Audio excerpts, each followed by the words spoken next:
9 News at 10.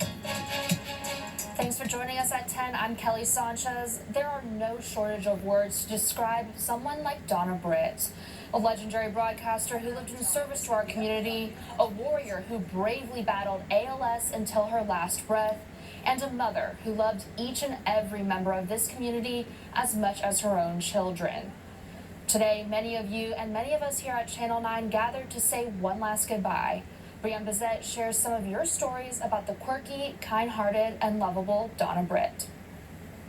Her life here, her town, her people, you were enough. She held each of your hearts to be as holy to her as angels, and the life she shared as glorious as heaven. They say there is a time for everything, a time to weep and a time to laugh. And today, it's all about honoring the beautiful life of Donna Britt, for friends and family to come together and remember the woman who never failed to make us smile. I mean, it just surprises me every day how much people loved her and remember her, because I kind of, it's been months. It's been months since she's passed away, and the idea that everybody kind of still remembers her, still honors her, is, that to me is the best thing.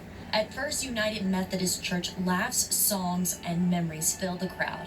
It's what Donna would want friends tell me as they look back on her life and the impacts she made on her community.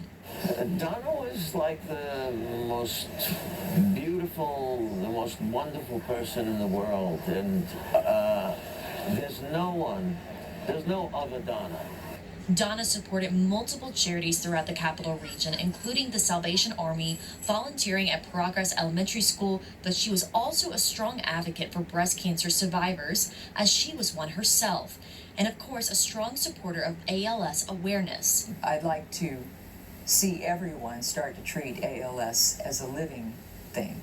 After 38 years in the broadcasting industry, Donna retired from WAFB nearly 1 year after publicly announcing her diagnosis with ALS. And she didn't want people to feel sorry for her. The bright, ebullient personality that they talked about in the service today, that was her. That was Donna B. Donna B. I loved her. I really loved her. Members from her family say that Donna doesn't really feel gone. It's because of her stories and our memories of her that will live in our hearts forever. Now, let us go out and be our best selves and tell our best stories. Donna believes in you. Brianne Bizette, WAFB 9 News. Right now on our photo sharing website, you can share your photos and memories with Donna. You can upload them with a simple click. Just head over to 9reports.com. Well, it seems like the good weather held up just